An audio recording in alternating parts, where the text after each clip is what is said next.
Hello friends, next question की तरफ चलते हैं।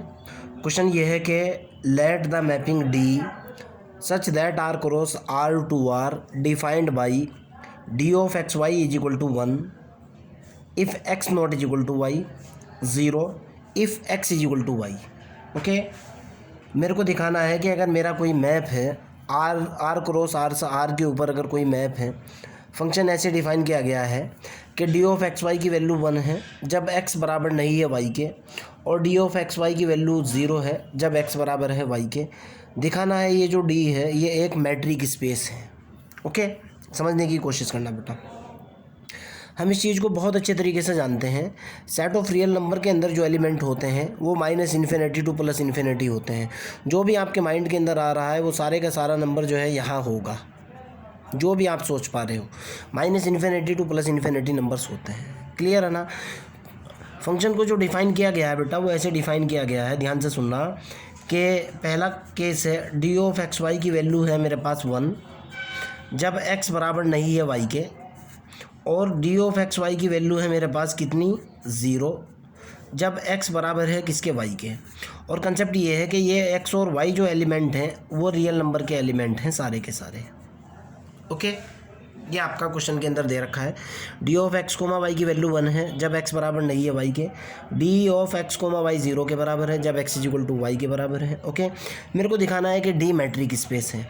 आप इस चीज़ को बहुत अच्छे तरीके से जानते हो कि अगर हमारे पास डी कोई मैट्रिक स्पेस होगा तो वो 4 कंडीशन पास करता है, जिसमें से पहले वाली कंडीशन है कि d of x y greater than और इक्वल टू 0 होना चाहिए। ध्यान से सुनना बेटा, d of x y greater than और इक्वल टू 0 होना चाहिए, पहले वाला केस। ध्यान से देखना है कैसे मैं कह रहा हूँ कि d of x y greater than और इक्वल टू 0 होना चाहिए। देखो, अगर मान लिया जाए एक्स बराबर है वाई के, सपोज दैट पहले वाला केस ले रहा हूँ जो क्वेश्चन के अंदर दे रखा है, अगर एक्स बराबर वाई के हैं तो जाहिर सी बात है डी ऑफ एक्स वाई की जो वैल्यू दे रखी है कितनी दे रखी है बेटा, d of x comma y की वैल्यू दे रखी है कितनी 0, पहले से ही गिवन है।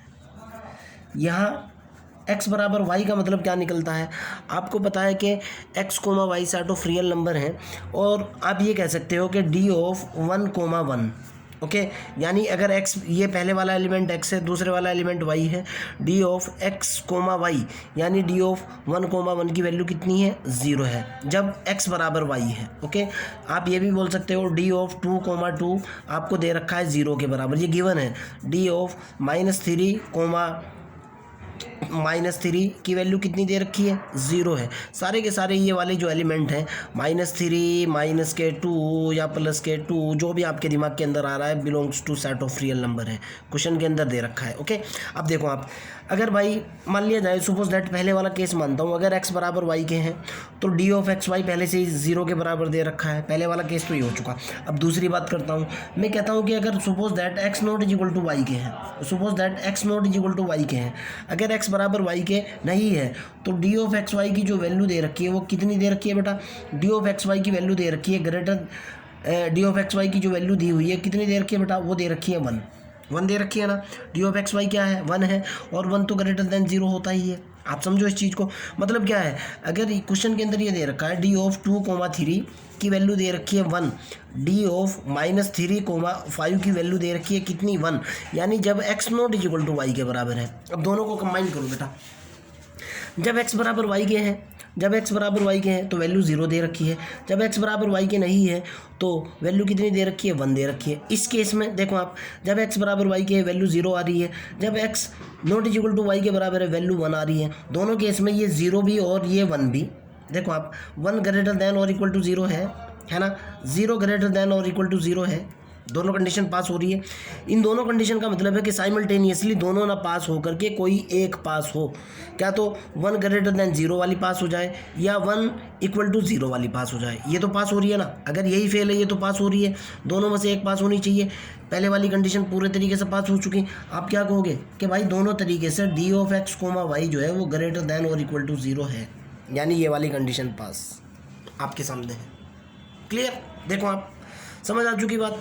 सेकंड, मैट्रिक स्पेस का जो सेकंड कंसेप्ट होता है, जो पहले मैं इसको डिफाइन कर लूँ उसके बाद आपको बताऊंगा।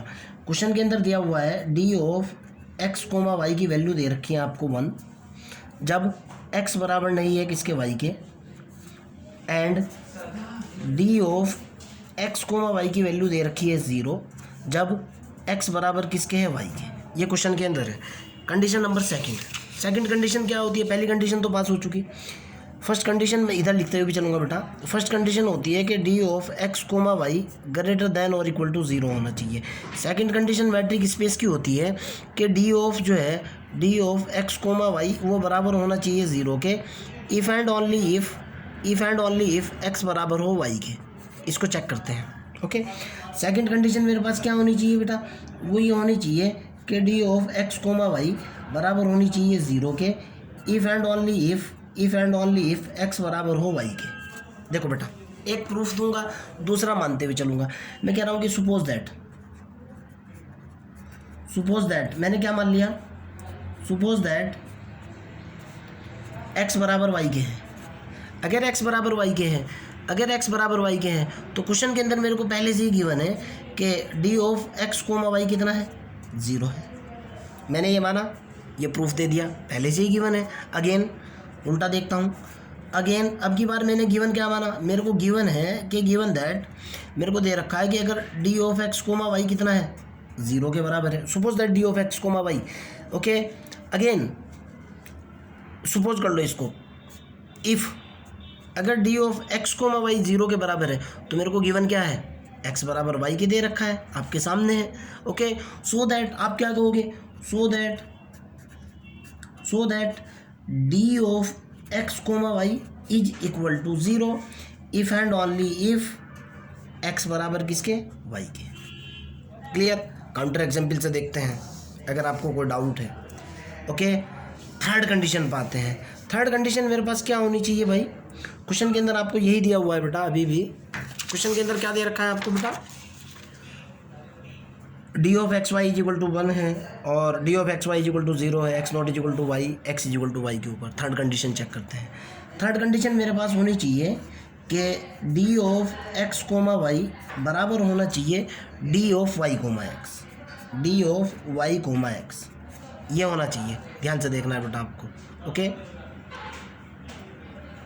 हमारे को दे रखा है, पहले बराबर वाला केस लेता हूँ। अब की बार मेरे को प्रूफ करना है, थर्ड केस मेरे को दिखाना है कि d of x comma y वो बराबर होना चाहिए d of Y comma x के। मेरे को ये दिखाना है। ओके, चलते हैं इस कंसेप्ट की तरफ। सपोज दैट इफ़ एक्स बराबर किसके हैं, वाई के। अगर मान लिया एक्स बराबर वाई के हैं, पहले वाला केस उठा रहा हूँ, तो ध्यान से देखना बेटा। तो यहाँ से मेरे पास क्या होगा बेटा? D of x comma y पहले से ही दे रखा है आपको, एक्स कोमा वाई किसके हैं, 0 के हैं। Okay, distance between 2 point. आप एक बात बताओ, ध्यान से देखना है, सिंपल सा केस बताता हूँ। ए बराबर मेरे पास जो है ना कोई 2 पॉइंट है, मान लिया एक है x1 कोमा y1 और एक दूसरा है b, मेरे पास है x2 कोमा y2 है। ओके, अगर मैं दोनों के बीच की डिस्टेंस निकालने की कोशिश करता हूँ, आपके पास आता है x1 माइनस x2 का square plus y1 minus y2 का स्क्वायर। ये होता है ना। क्या मैं इसको ऐसे नहीं लिख सकता? d बराबर under the root x2 minus x1 का square plus y2 minus y1 का स्क्वायर। नहीं लिख सकता क्या? समझने की कोशिश करो।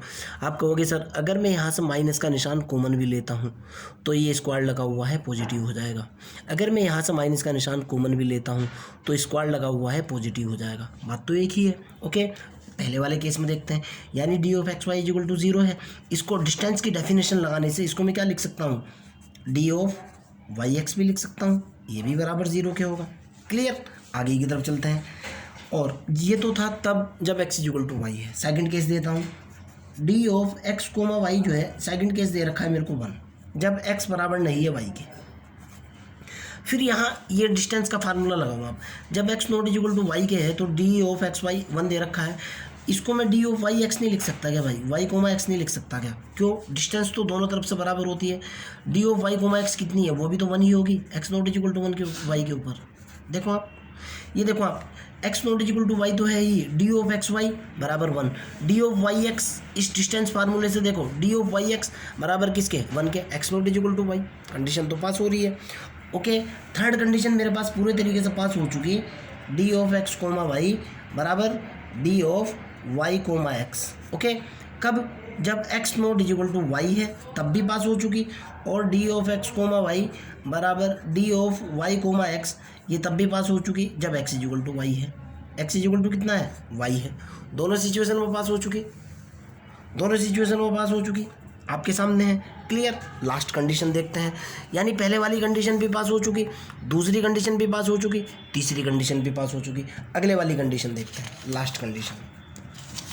लास्ट कंडीशन हमारे पास मैट्रिक स्पेस की होती है। क्वेश्चन के अंदर पहले जो दिया हुआ है पहले वो देखूंगा बेटा मैं। मेरे को क्वेश्चन के अंदर दिया हुआ है कि d of x comma y की वैल्यू कितनी है? 1 है। जब x not is equal to किसके बराबर है? वाई के।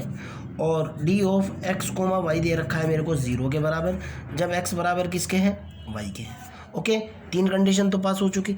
मैट्रिक स्पेस की चौथी कंडीशन होती है, चौथी कंडीशन ये होती है बेटा कि d of x y, d of x comma y वो लेस देन और इक्वल टू होना चाहिए d of x Z plus D of Z y. Okay, ध्यान से देखना है। पहले मैं केस ले रहा हूँ जब x not is equal to Y और Y not is equal to Z हो। ओके, पहले वाला ये वाला केस ले रहा हूँ जब x not is equal to Y हो, इसके लिए तो ये होगा Y not is equal to Z हो। ध्यान से देखना है बेटा, पूरे का पूरा डिफाइन करूँगा मैं।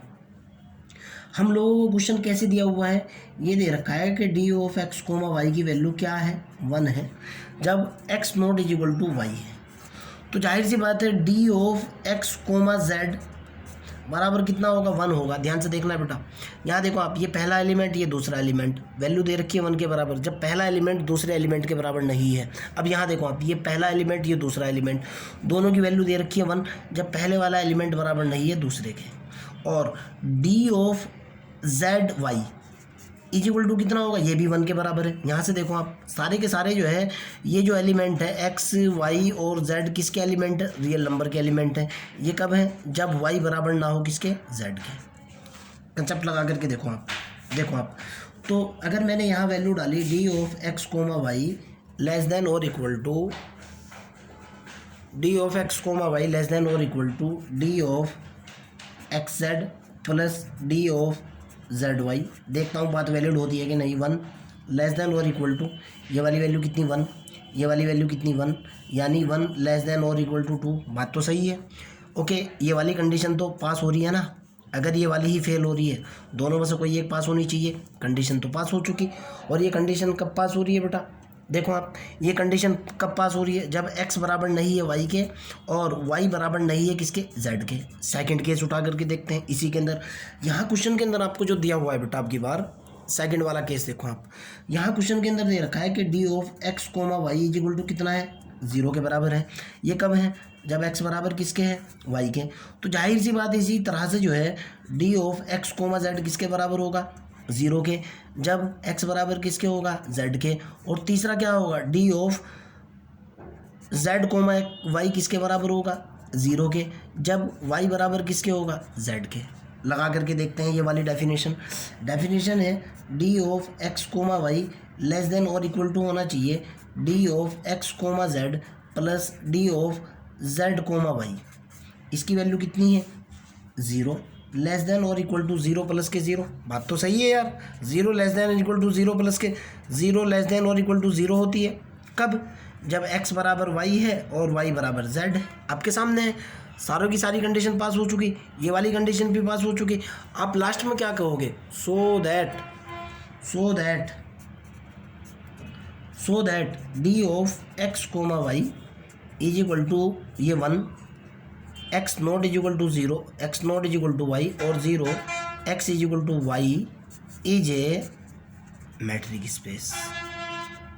मैट्रिक स्पेस, सारी कंडीशन पास। आपको कोई डाउट हो, कोई प्रॉब्लम हो, you can directly ask me. कोई दिक्कत वाली बात नहीं है, हेल्प करूँगा मैं आपकी भाई। और हाँ बेटा, एक चीज़ और भी, इस तरह के मैट्रिक स्पेस को बोलते हैं डिस्क्रीट मैट्रिक स्पेस। ओके, अगर कोई मैट्रिक स्पेस ऐसे डिफाइन किया गया है, एक डेफिनेशन और भी आती है यहाँ पे, D of x comma Y is equal to 1 हो जब x not is equal to Y हो और 0 हो जब x is equal to Y हो।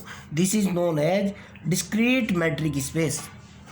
तब एक्स कोमा आर जो मैट्रिक स्पेस बनेगा, सॉरी जब आर कोमा डी से लिया था ना इसको, जहाँ इसको डिफाइन किया हुआ था, देखो आप क्वेश्चन के अंदर, ये देखो आप डी से आर के ऊपर था ना, ठीक है ना।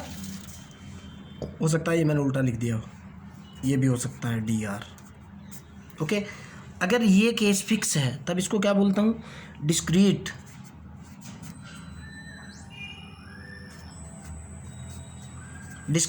Matric space. ओके, आपका कोई डाउट हो, कोई प्रॉब्लम हो, आप डायरेक्टली मेरे से पूछिए, I will help you. Bye.